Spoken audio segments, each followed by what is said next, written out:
Yes to the latter, because it is inevitable, obviously. My overwhelming immediate concern, to be specific, was dying before the natural occurrence of events I envisioned claimed me.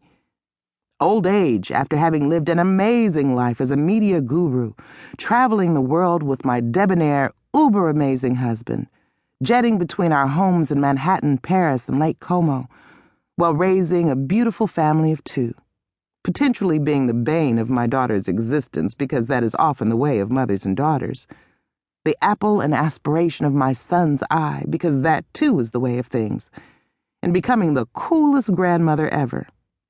Then, after celebrating my 95th birthday, where I am fit as a fiddle and compete with any sprite of a 70-year-old, my house filled with family and friends collected over the years, I would go upstairs to rest and peacefully exit this world.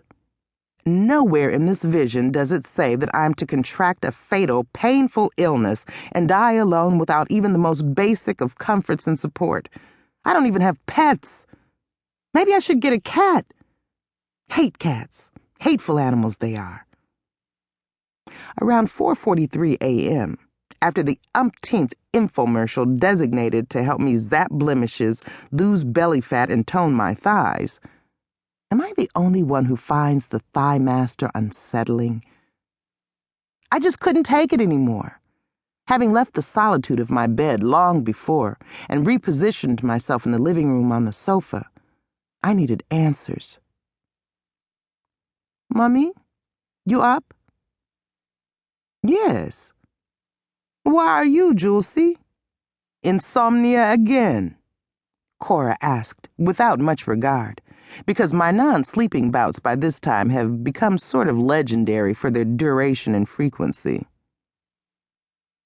Why do you insist on calling me Julesy, Mommy?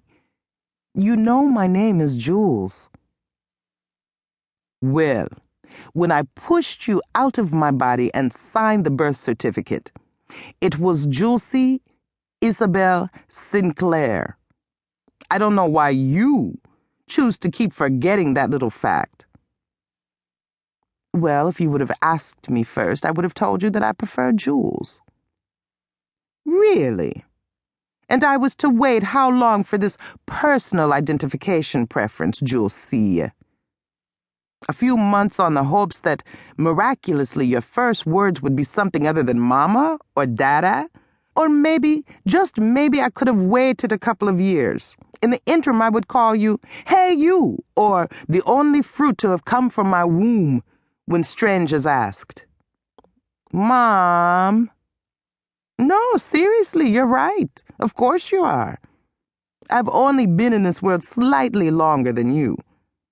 Here I am thinking that giving you a name, an honorable name, your grandmother's name, would be a sense of pride for you. And, if nothing more, save you from being picked on in school. But what do I know? I'm just your mother. By this time I was sitting up and laughing uncontrollably. Nothing like one of Cora's ill-timed rants. A much-needed reprieve from the past few hours of mental torment. While it's true, I may not speak as much as I should. My mother has always been the one true constant in my life. A presence that, regrettably, I take for granted much too often, and whose counsel I always seek at my darkest hour. Even when I think that the decision has been made, I always want her final sign-off. I knew you would be up. Why don't you sleep, woman? I've not slept in 30 years, Julesy. That's your dad's job. The man can sleep through a tsunami. Mothers keep vigil. We pretend to keep ourselves busy with the minutiae of work. If we are lucky, social engagements and home to distract us. But all in all, we are just waiting for the phone to ring and be needed again. Mommy, I'm 28. Please stop rounding up. It only makes me older. To keep listening to this audiobook, I've left you a link in the description so you can do it. at no cost thanks to Audible's 30-day free trial.